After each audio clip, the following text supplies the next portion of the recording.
Bonjour à toutes et bonjour à tous. Il est 14 heures et je déclare l'Assemblée générale ordinaire de la Fédération française d'équitation ouverte. Le scrutin entièrement dématérialisé a débuté le mercredi 10 novembre à 8 heures et se terminera tout à l'heure à 14h15. L'Assemblée générale ordinaire de 2021 doit présenter les points prévus à nos statuts.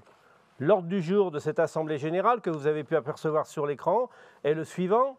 Rapport moral et quitus 2021, rapport financier et quitus 2021, rapport du commissaire aux comptes, budget prévisionnel 2022, montant des cotisations dues par les membres actifs, groupements et caisses affiliés ou agréés pour la période 2023 et applicable dès le 1er septembre 2022.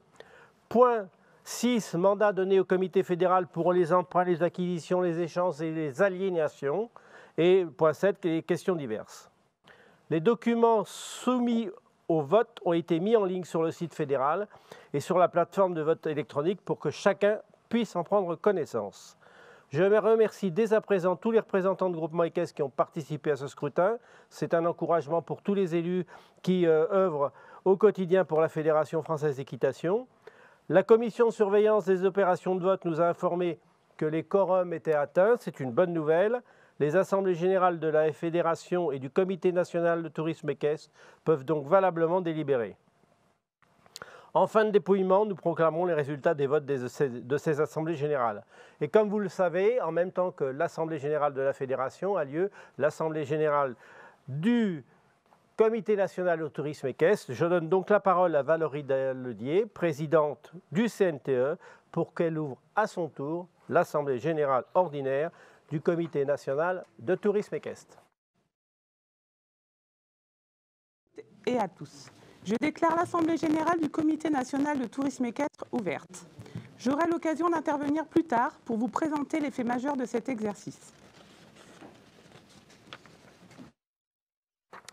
Merci Valérie. En attendant la clôture du scrutin à 14h15 et les résultats qui nous seront communiqués par la commission de surveillance des opérations de vote, je vous propose un point d'actualité.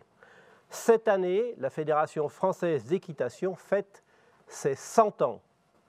100 ans au service de l'équitation et de ceux qui la font vivre partout en France.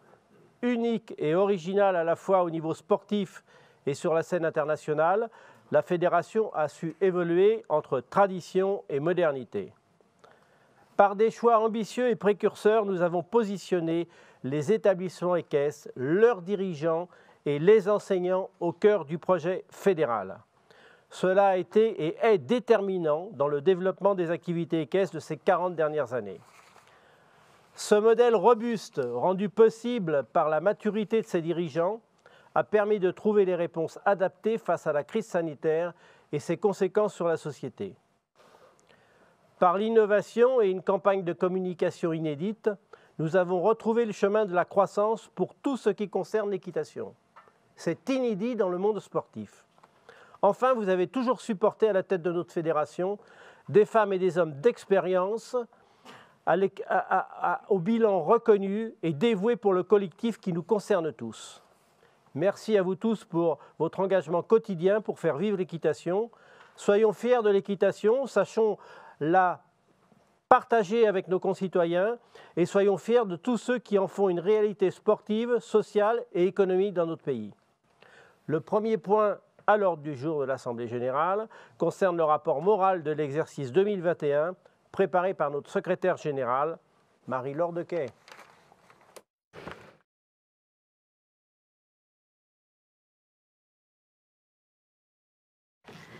Merci Président. Bonjour à toutes et à tous.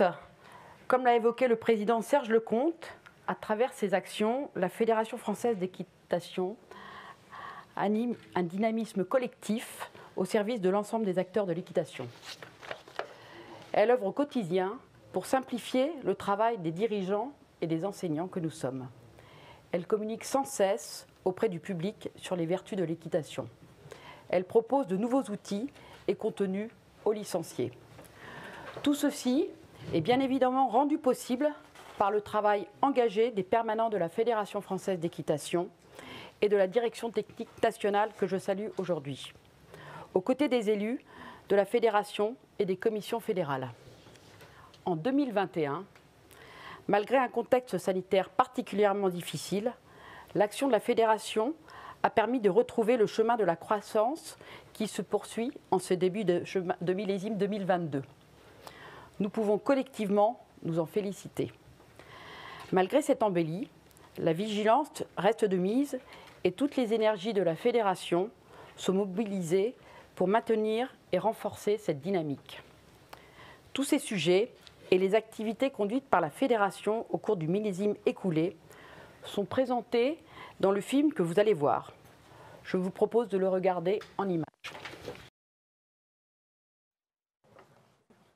Bien, merci à notre secrétaire générale, Marie-Laure Dequet, d'avoir contribué à nous rappeler tout ce qui avait été fait toute l'année. Il y a bien encore d'autres choses, mais vous voyez que l'action et le travail de la Fédération est quotidien et couvre tous les domaines nécessaires au fonctionnement de l'équitation dans les centres équestres, dans les poney clubs et en France. Autour de Sophie Dubourg, notre directeur technique national, à nous faire un compte-rendu sur la saison sportive qui a bien sûr été marquée par les Jeux olympiques qui se sont déroulés à Tokyo.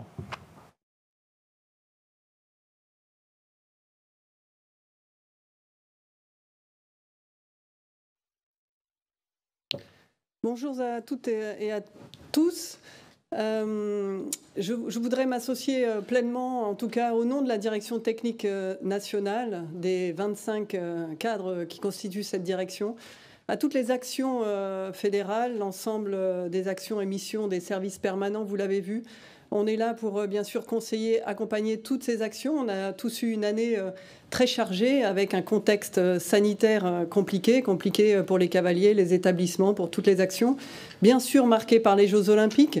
J'en profite pour ne pas parler que de sport, mais de toutes les actions de formation, mais aussi de développement et soutien à toutes les structures.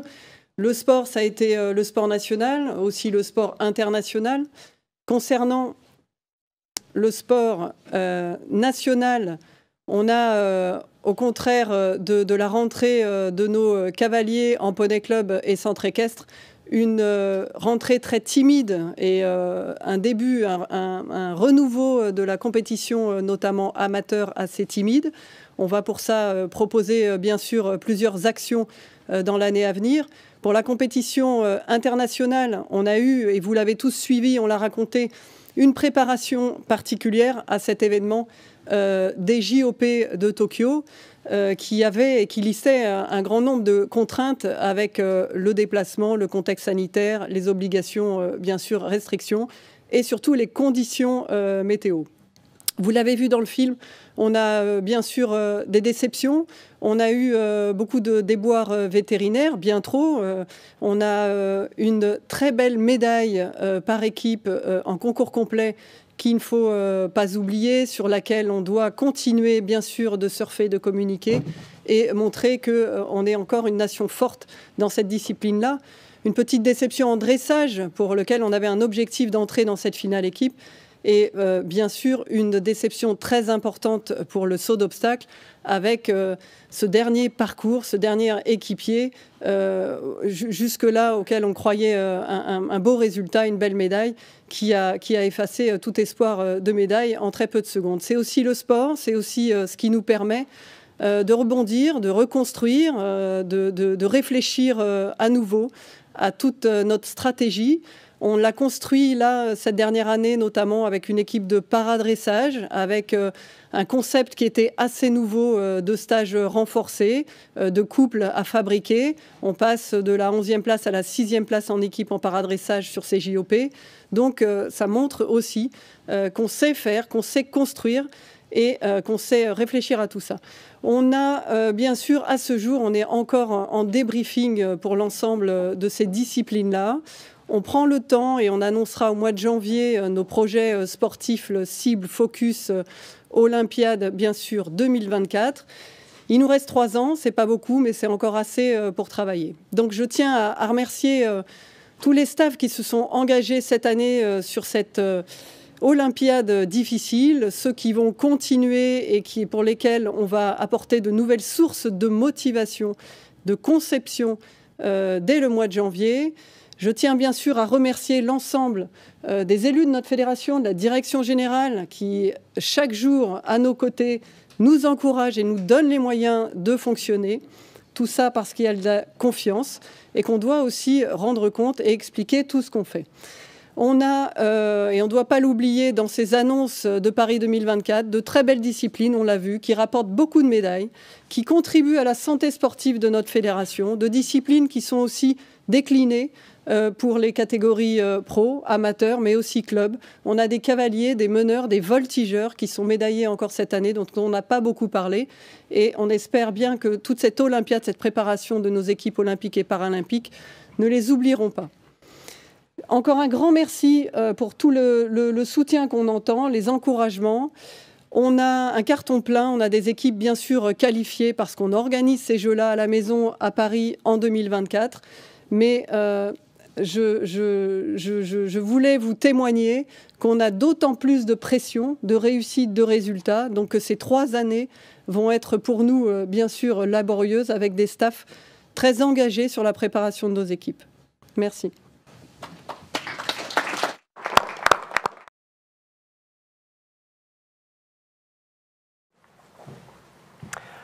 Merci Sophie. Et puis pour résumer, merci pour l'intelligence que vous apportez à tout le développement de vos actions en faveur du sport au sein de la fédération. Vous avez déjà acquis une longue expérience et en tout cas, vous savez renouveler le bon sens et la pertinence dans votre action et nous en sommes tous très reconnaissants. Je voudrais aussi en profiter pour remercier l'ensemble du staff fédéral, sans qui la fédération ne fonctionnerait pas. C'est aujourd'hui une structure qui est bien rodée, qui a bien développé les compétences des uns et des autres pour répondre aux différents secteurs. Et c'est bien sûr grâce à tout cela que la fédération peut offrir des vrais services et peut vraiment apporter au quotidien, répondre au quotidien aux demandes des uns et des autres, aux demandes du sport, aux demandes du développement et de l'éducation et aux soucis économiques que nous pouvons rencontrer et pour lesquels la fédération peut apporter des réponses. Merci aussi aux élus qui m'accompagnent, qui apportent leur expertise. Bien, évidemment, c'est indispensable.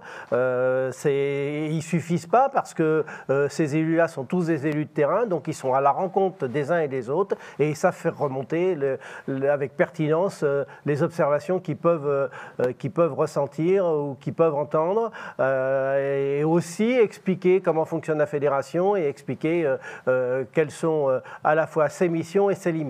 Et puis enfin, merci à tous les bénévoles, à tous les officiels de la fédération qui agissent tout au long de l'année pour faire vivre le sport dans notre pays. L'équitation sportive est plutôt une discipline qui se développe bien dans chacune de ces disciplines et tout ça n'est possible que bien sûr grâce aux organisateurs, mais aussi grâce à tous ces bénévoles qui usent leur dimanche à nous rendre service et à encadrer les actions sportives.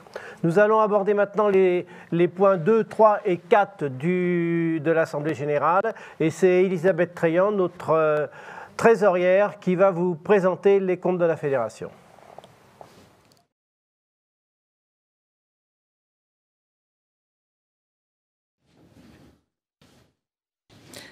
Bonjour à toutes et à tous. Donc, je vais donc vous présenter les rapports financiers 2021.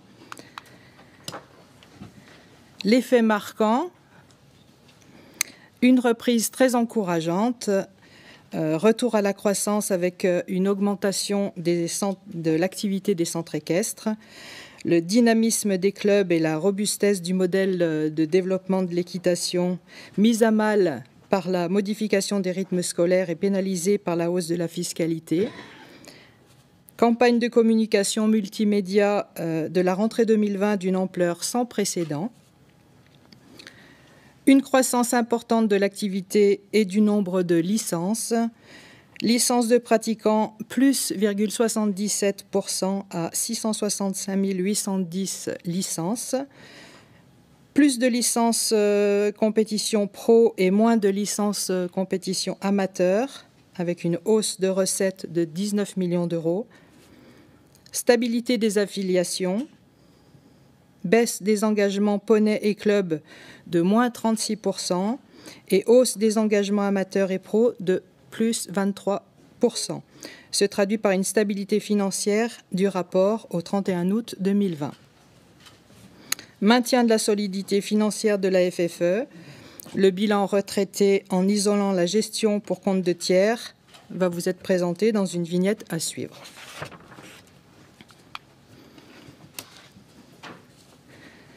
Les produits pour 35 millions d'euros au 31 août 2021.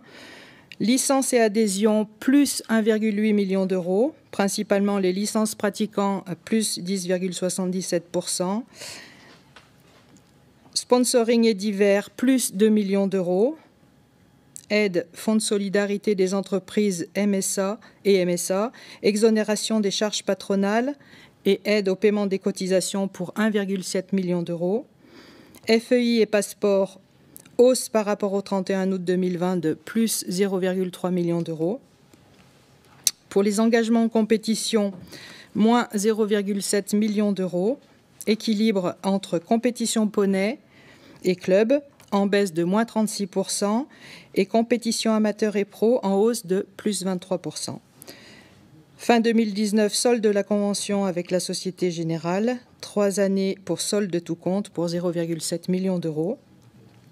En ce qui concerne les subventions du ministère des Sports et de l'ANS, plus 0,9 million d'euros, prise en compte du montant affecté aux Jeux olympiques et paralympiques à la subvention ANS 2021. Parc équestre fédéral, stabilité de l'exploitation.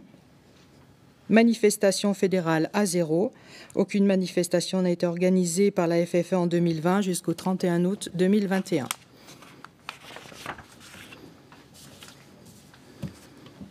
Donc les produits de 35 millions d'euros au 31 août 2021, licences et adhésions, donc la majorité c'est les licences et les adhésions pour 22,7 millions d'euros.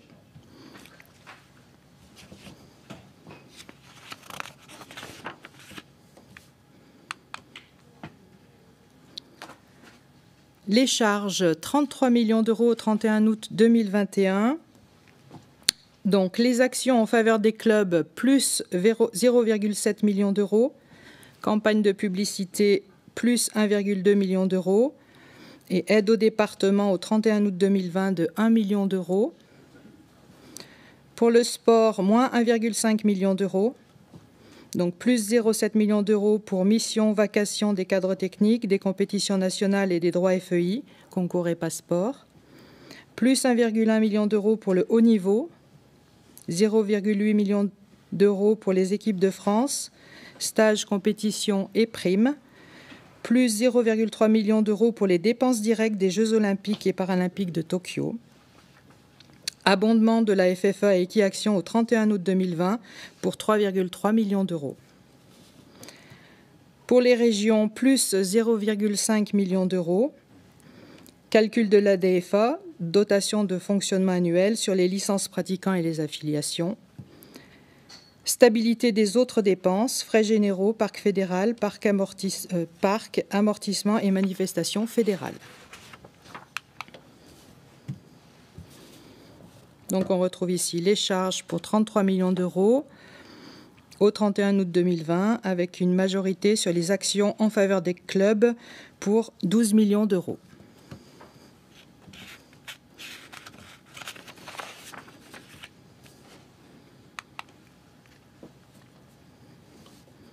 Synthèse du 31 août 2021.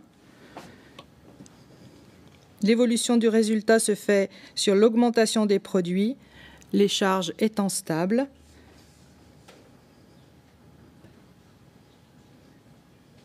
Produit exceptionnel au 31 août 2020, virement MSA, suite de cours de cassation, remboursement des cotisations et majoration de retard.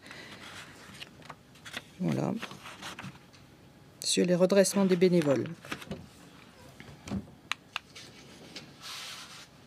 Le tableau de financement. Donc, investissement sur l'exercice 2,4 millions d'euros.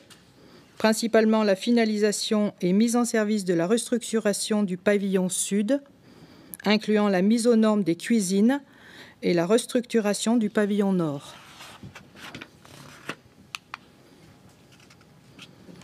Donc une situation financière qui reste solide, pérennité et indépendance de la FFE et des ressources pour accompagner les clubs.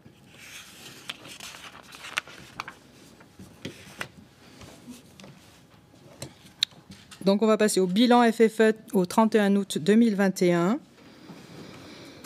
Le total du bilan de la FFE au 31 août 2021 est de 78 987 406,81 €. La neutralisation de la trésorerie pour compte de tiers et des comptes de tiers est de 23 664 977,51 €. Cela donne un total de bilan retraité net de compte de tiers de 55 322 429,30 €. Les fonds associatifs, 45 millions d'euros, sont nettement supérieurs à l'actif net immobilisé, 37 millions d'euros. Le patrimoine immobilisé appartient bien à la FFE. L'actif circulant, stock, créances clients, autres créances et charges constatées d'avance, trésorerie propre à la FFE, 15 millions d'euros. Pour la provision pour risque comptabilisée au 31 août 2021, les dettes à court terme sont solde créditeur de banque, fournisseurs et comptes rattachés, dettes fiscales et sociales, autres dettes, produits constatés d'avance.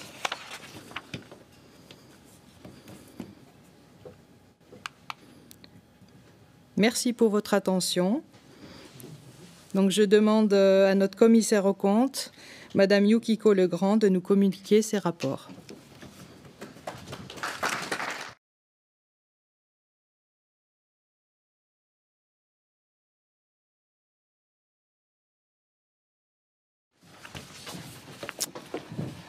Bonjour à tous et à toutes. Au nom du cabinet BMA, j'ai l'honneur de vous rendre compte de notre mission. 2 rapports vous ont été soumis, un rapport sur les comptes annuels et un rapport sur les conventions dites réglementées. Je commencerai donc par le rapport sur les comptes annuels. Nous avons réalisé un audit des comptes annuels conformément à nos normes d'exercice professionnel. Notamment, nous avons mis en œuvre 2 types de travaux. Une revue des procédures de contrôle interne mises en place par la fédération lui permettant de fiabiliser son processus d'élaboration des comptes et des contrôles par sondage pour vérifier la réalité des opérations sous-jacentes enregistrées en comptabilité. Par ailleurs, comme il est mentionné dans notre rapport ainsi que de l'annexe au compte, nous vous signalons qu'un nouveau règlement comptable est entré en vigueur pour les associations à compter des exercices ouverts en 2020. Nous nous sommes donc assurés que toutes les innovations qu'emporte ce nouveau règlement ont été prises en compte correctement par la fédération. Au cas particulier de la fédération, ce nouveau règlement vient modifier légèrement la présentation, l'ordre de présentation des lignes au niveau du compte des résultats et plus précisément au niveau des produits d'exploitation. Afin de faciliter la lecture et vous donner une information totalement transparente, figure dans l'annexe au paragraphe 4.3 un tableau de passage entre l'ancienne présentation des produits d'exploitation et la nouvelle présentation. Enfin, nous avons vérifié la concordance des informations financières qui figuraient dans le rapport financier avec les comptes annuels. Sur la base de l'ensemble de ces diligences, nous certifions sans réserve les comptes de la fédération. Je vous propose maintenant de passer à la présentation de notre rapport sur les conventions réglementées. En préambule, je rappellerai donc la définition des conventions réglementées telles que définies par la loi. Il s'agit des conventions conclues entre la fédération et une autre structure dès lors qu'il y a des administrateurs communs et dès lors que ces conventions sortent un peu du cadre des activités courantes de la fédération. En tant que commissaire aux comptes, nous avons l'obligation d'établir un rapport sur ces conventions, de vous en exposer les principales modalités afin que vous puissiez les approuver en pleine connaissance de cause. Au cours de l'exercice, 3 conventions ont été conclues par la fédération avec le fonds de dotation Equiaction. Ces conventions ont été autorisées par votre comité fédéral et bien que la loi ne l'impose pas, les 3 administrateurs communs se sont abstenus de prendre part au vote. Les 3 administrateurs communs sont M. Klein, Mme Perrompette et M. Véron. Je vais vous exposer donc les principales modalités de ces conventions. La première convention concerne la mise à disposition par la FFE d'un chargé de mission pendant 2 ans. La convention prévoit un remboursement par équiaction des coûts salariaux correspondants au prorata de la durée effective de mise à disposition du personnel. Toutefois, pour le premier exercice comptable du fonds équiaction, votre comité fédéral a pris la décision de ne pas lui refacturer les coûts correspondants. Le montant des coûts ainsi pris en charge par la FFE s'élève à un montant de 36 000 € environ. La deuxième convention concerne la concession du droit d'utilisation de la marque Equiaction détenue par votre fédération. Cette convention est conclue à titre gratuit pour une période de 2 ans, renouvelable par tacite reconduction. La troisième convention concerne l'hébergement du site internet développé par Equiaction. De même, cette convention est conclue à titre gratuit pour une période de 2 ans, renouvelable par tacite reconduction. Enfin, votre comité fédéral a pris la décision de ne pas refacturer à Equiaction certains coûts engagés pour son compte. Le montant total de ces coûts ainsi pris en charge par la FFE s'élève à 23 000 €. Voilà. Je vous remercie pour votre attention.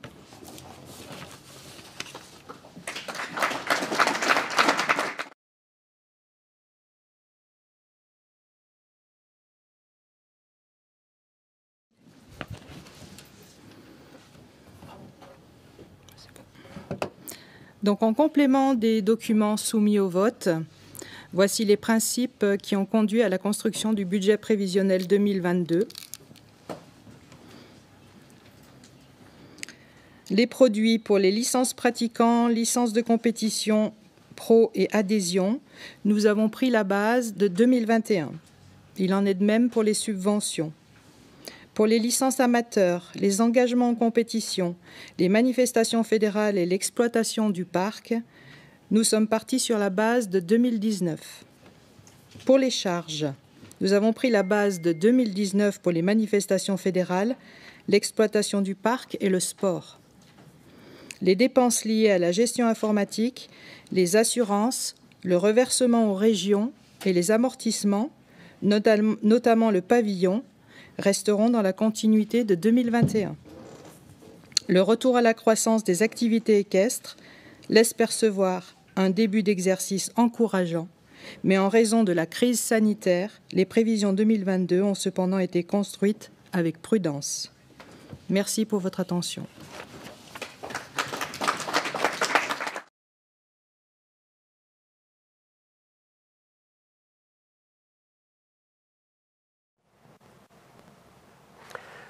Bien, merci Madame Legrand et puis votre cabinet de commissaire aux comptes pour les travaux que vous apportez sur les comptes de la fédération. En tout cas, il nous aide à nous orienter et à apporter les précautions nécessaires dans la conduite de nos budgets. Merci Elisabeth pour ce brillant exposé de l'état de la trésorerie et des comptes de la fédération. J'aurais bien des sujets à y apporter, mais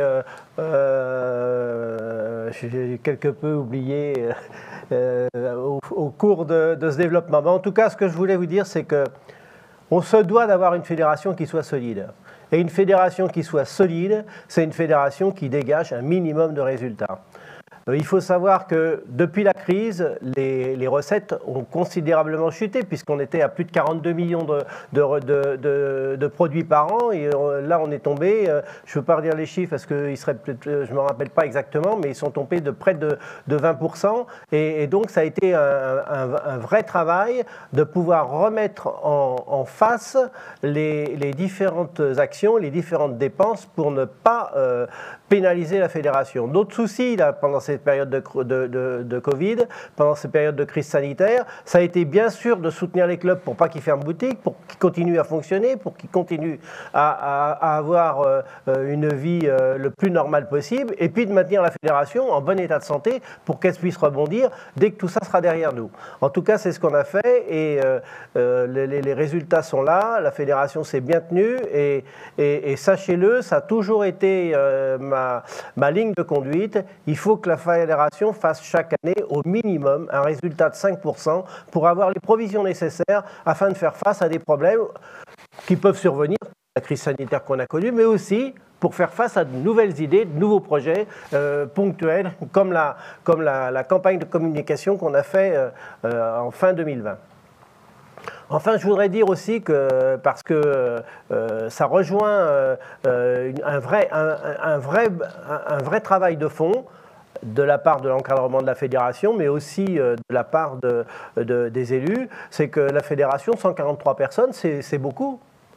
Mais il faut savoir qu'aujourd'hui, la fédération, avec ses 143 personnes, elle y consacre 25% de son budget. Alors que lorsque nous sommes arrivés aux commandes de la fédération, il y a maintenant quelques années, on était à plus de 50%. Donc on fait très attention à la façon dont les gens travaillent, on fait très attention à la compétence, à la productivité de l'ensemble de nos partenaires, des salariés de la fédération. Et je dis ça tout simplement parce que j'ai toujours un peu de mal quand j'entends dire « oui, vous, à la fédération, là-bas, vous foutez rien, etc. » Ça arrive trop souvent. Sachez qu'en tout cas, les efforts qui sont faits pour la masse salariale, elle est très maîtrisée et elle est très attentive d'utiliser au mieux les fonds dont on dispose pour pouvoir faire fonctionner la fédération. Et les fonds dont on dispose, c'est vos cotisations sur lesquelles on est très attentif de les optimiser. On va aborder les points maintenant sur la tarification.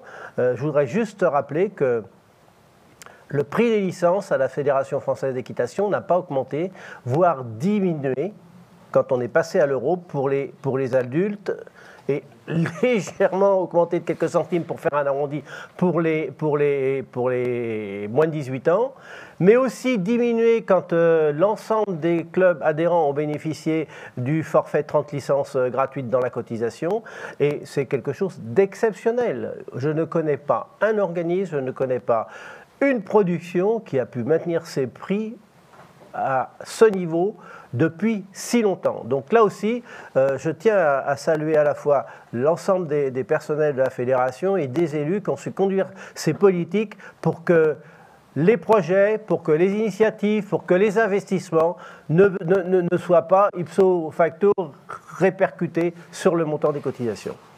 Voilà, il y a bien d'autres choses dont j'aurais pu vous parler, mais on va passer au point numéro 5, le montant des cotisations dues par les groupements équestres affiliés ou agréés pour 2021 est applicable au 1er septembre 2021. Là-dessus, il n'y a pas de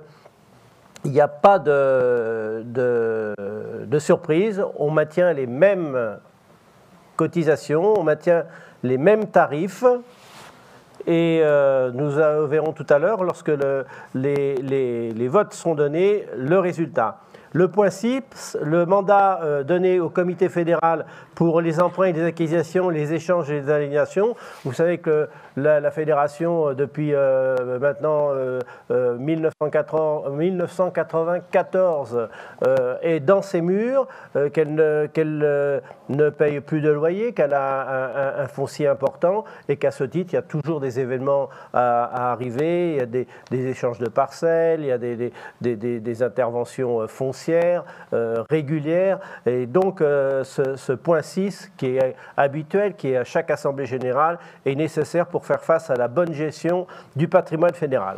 Alors, avant de proclamer les résultats des votes, je vais passer à nouveau la parole à Valérie Dallodier, qui va nous faire l'intervention sur le CNTE.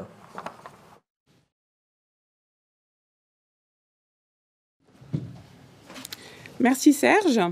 Comme cela est le cas depuis de nombreuses années maintenant, le scrutin de l'AG du CNTE a été organisé concomitamment à celui de la FFE. L'ordre du jour de cette Assemblée générale comporte 4 points. 1. Rapport moral et quitus 2021. 2. Rapport financier et quitus 2021. 3. Budget prévisionnel 2022. 4. Questions diverses. En complément du rapport moral de la FFE qui vous a été présenté sous forme d'une vidéo, vous avez pu prendre connaissance des actions conduites spécifiquement pour les activités du tourisme équestre et plus largement d'itinérance à cheval. Au nom des 6 nouveaux élus du Comité national de tourisme équestre, je souhaite revenir sur 3 d'entre elles qui ont marqué ce millésime, chacune contribuant au développement de nos activités. À noter qu'en 2021, le tourisme équestre au sein de la FFE a enregistré 71 452 licenciés, représentant une hausse de 5%, et ça représente plus de 10% des licences en général. Alors, les rencontres du tourisme équestre. C'est un moment d'échange autour du développement de l'équitation de pleine nature. Elles se sont déroulées en 2 temps, toutes en visioconférence. Le premier temps, c'était la session pour les associations fin juillet et ensuite la session pour les professionnels fin septembre 2020. Les rencontres du tourisme équestre ont réuni plus de 250 participants. La restitution en ligne s'est déroulée en janvier 2021, suivie de la publication des actes des rencontres du tourisme équestre, reprenant pour chacun des 4 grands thèmes les pistes de développement pour atteindre l'objectif thématique. Ces actes constituent la feuille de route pour développer le tourisme équestre en 2021-2024. Les pistes de développement identifiées lors des rencontres de tourisme équestre ont également nourri des échanges dans le cadre des assises du territoire. Sur la formation, les travaux de rénovation du MATE, brevet de pratiquant vers un diplôme professionnel, ont abouti à la mise en ligne en octobre 2020 du règlement du nouveau MATE, meneur d'attelage en tourisme équestre. La FFE a poursuivi son action pour qu'il soit inscrit au répertoire spécifique auprès de France Compétences. Concernant la réinscription de l'ATE au RNCP, arrivant à échéance en juin 2021, un sondage a été adressé aux titulaires de ce titre pour collecter leur retour d'expérience, qui ont ensuite nourri le travail de réécriture des blocs de compétences. Cette enquête emploi a recueilli un très bon taux de réponse de 18% des actifs. Niveau de formation plutôt élevé, sentiment de fierté du diplôme, employabilité du diplôme, souhait de formation complémentaire se dégagent de cette synthèse. Dans le cadre d'une campagne de communication pour promouvoir les métiers d'équitation, l'accompagnateur de tourisme équestre a été mis en avant dans une vidéo de présentation largement diffusée au printemps 2021. Equirando 2021. Plus grand rassemblement européen de tourisme équestre, l'Equirando 2021 s'est déroulé du 30 juillet au 1er août 2021 au parc départemental de l'Île-Briand au Lion d'Angers. Tout au long de l'exercice, la FFE et le CNTE a accompagné le comité d'organisation dans les préparations de cet événement fédéral dans un contexte de contraintes administratives et sanitaires très renforcées. 450 participants ont participé à cette 53e édition, marquée par les 60 ans de l'Equirando.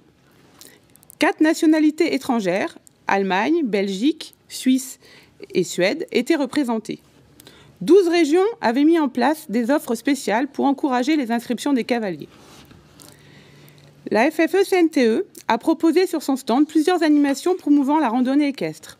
Initiation à la topographie, au matelotage, au battage, à la randonnée en attelage et un jeu concours. La FFE accompagne désormais le nouveau comité d'organisation de l'Equirando 2022 qui se tiendra du 29 au 31 juillet 2022 à Rue, dans les Hauts-de-France.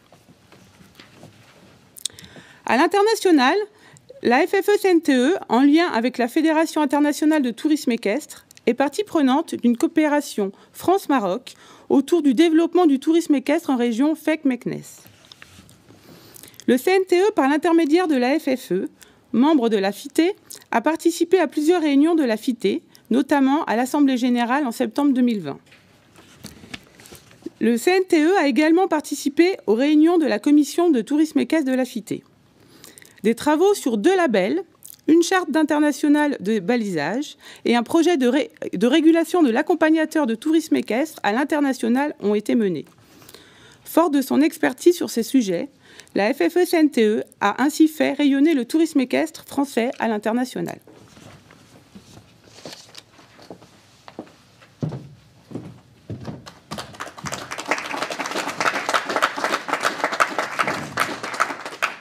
Bien, Ludovic Quesnay, notre président de la commission des votes, merci pour le travail que vous faites à chaque assemblée générale, va vous présenter les résultats des votes qui ont été soumis à l'ensemble des membres actifs de la fédération.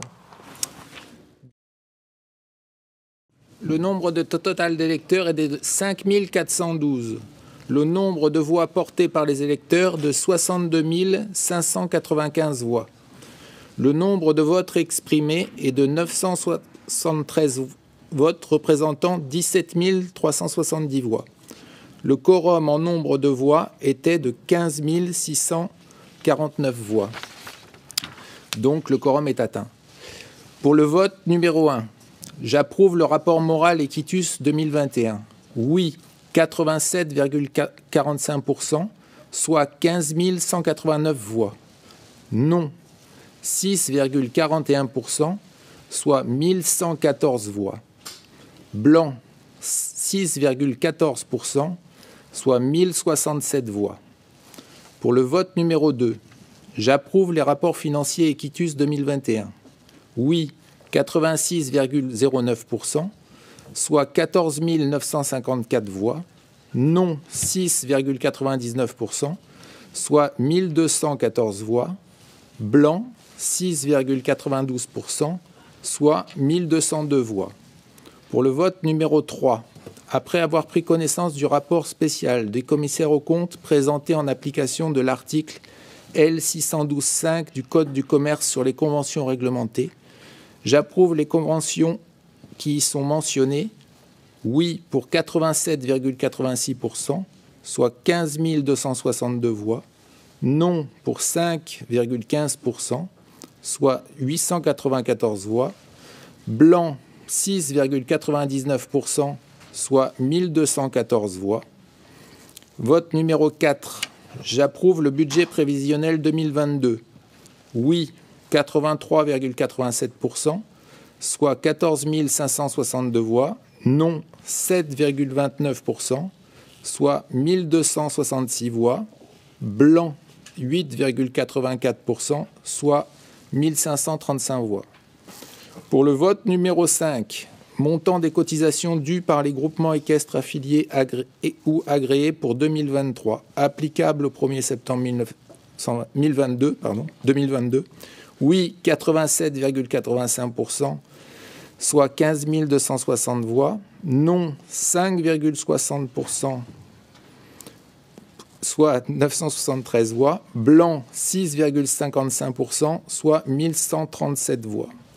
Pour le vote numéro 6, j'approuve le mandat donné au comité fédéral pour les emprunts, acquisitions, échanges et aliénations. Oui à 83,98%, soit 14 588 voix. Non, 8,41%, soit 1460 voix.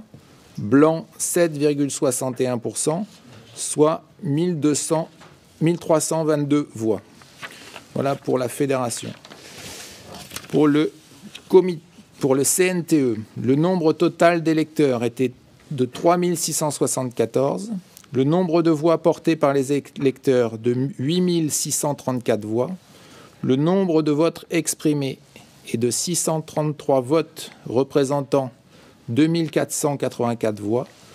Le quorum en nombre de voix est atteint. Il était de 2159. Le vote des résolutions de l'objet du scrutin. Le vote numéro 1. J'approuve le rapport moral et quitus 2021 pour 86,59%, soit 2151 voix. Non, 4,71%, soit 117 voix.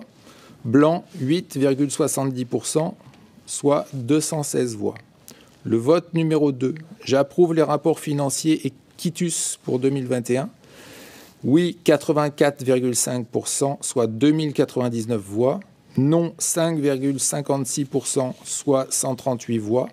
Blanc, 9,94%, soit 247 voix. Pour le vote numéro 3, j'approuve le budget prévisionnel 2022. Oui, 83,82%, soit 2082 voix.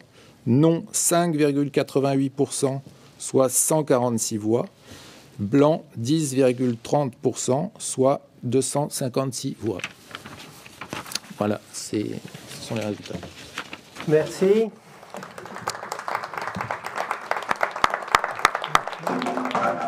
Merci Ludovic, et à vous et à toute votre équipe pour l'expertise que vous apportez dans chaque élection fédérale et qui se passe en général fort bien.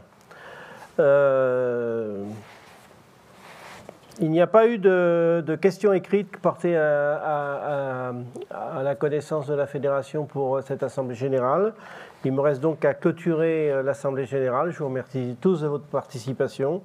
Nous avons fait bien évidemment une assemblée générale en vous apportant le maximum d'informations en un minimum de temps. Et s'il y a d'autres sujets ou d'autres questions que vous voulez aborder, n'hésitez pas, on est tous là pour pouvoir y répondre. Valérie? Nous n'avons pas reçu de questions écrites non plus. Donc je vous remercie de votre participation et clôture l'Assemblée générale 2021 du CNTE.